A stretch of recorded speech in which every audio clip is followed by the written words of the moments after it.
نحمدہ ونصلی علی رسولہ الکریم اما بعد فاعوذ باللہ من الشیطان الرجیم بسم اللہ الرحمن الرحیم رب اشرح لی صدری ویسر لی امری واحلل عقدۃ من لسانی یفقہوا قولی آمین یا الہی آمین رب زدنی علما رب زدنی علما۔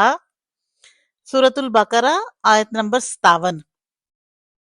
وَظَلَّلْنَا عَلَيْكُمُ الْغَمَامَ وَأَنزَلْنَا عَلَيْكُمُ الْمَنَّ وَالسَّلْوَىٰ۔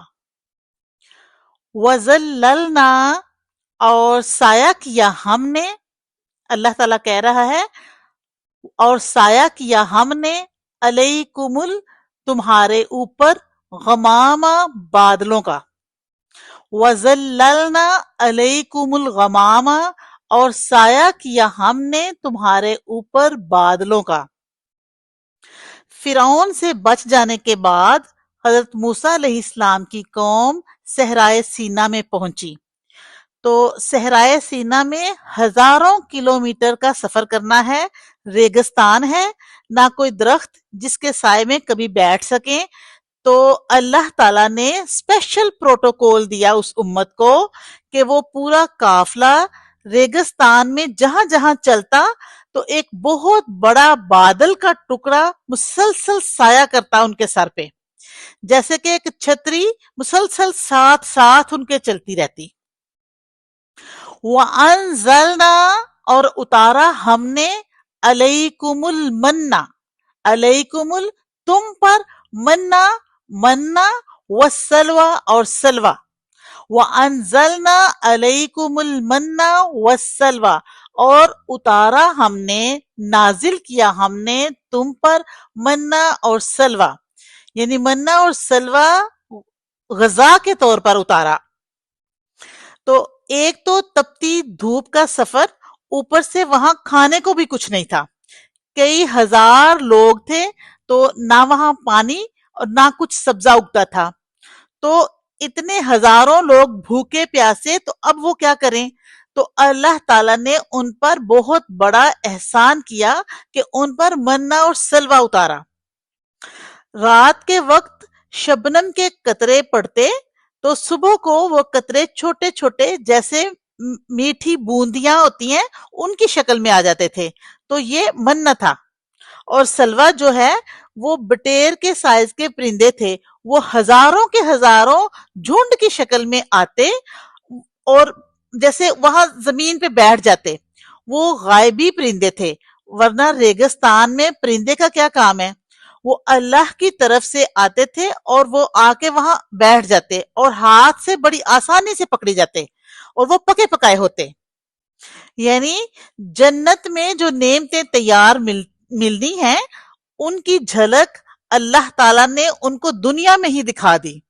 پھر بھی کی انہوں نے نمک حرامی ہی، 40 دن نہیں نکال سکے تھے۔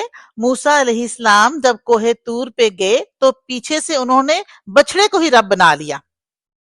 تو اس آیت سے کیا پتہ چلتا ہے کہ اللہ تعالیٰ چاہے تو صحرا میں بادل بھیج کے سایہ کر دے، وَظَلَّلْنَا عَلَيْكُمُ الْغَمَامَ یعنی ان کے اوپر بادلوں کا سایہ کر دیا جو ان کے اوپر ہر وقت سایہ کرتے رہتا۔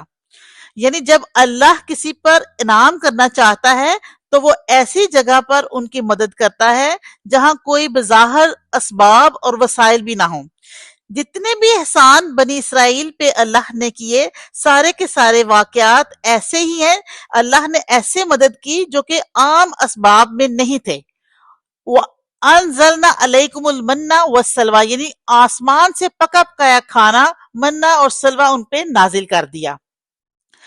کُلُوا مِن طَیِّبَاتِ مَا رَزَقْنَاکُمْ کُلُوا کھاؤ، من طیبات پاکیزہ چیزوں میں سے، ما رزقناکم جو رزق دیا ہم نے تم کو، یعنی پاکیزہ چیزیں جو ہم نے تم کو دی ہیں ان میں سے کھاؤ، جنتی خوراکیں کھاؤ، اور اس پہ ان کی کوئی محنت بھی نہیں لگ رہی تھی۔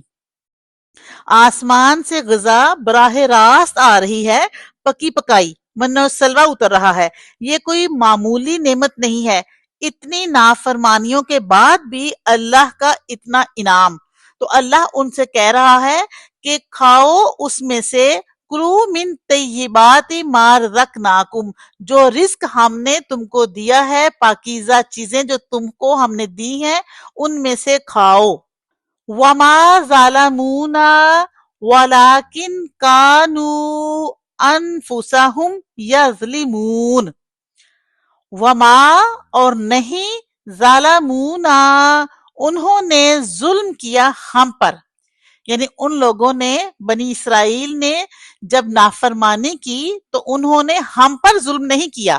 اللہ کہہ رہا ہے وما ظالمونا، اور نہیں ظلم کیا انہوں نے ہم پر، ولیکن کانو، اور لیکن تھے، انفسہم وہ اپنی جانوں پر، یظلمون وہ ظلم کرتے، یعنی وہ جو نافرمانی کی انہوں نے تو انہوں نے ہم پہ ظلم نہیں کیا، ولیکن کانو انفسہم یظلمون، اور لیکن انہوں نے اپنی ہی جانوں پر ظلم کیا ہے۔ کیا دکھ کی بات ہے یہ کہ اللہ کہتا ہے کہ میں نے تو کوئی کسر نہیں چھوڑی، ہر طرح سے ان کا خیال رکھا، پر انہوں نے خود ایسے اعمال کیے کہ ہمارا عذاب ان پر آیا۔ پھر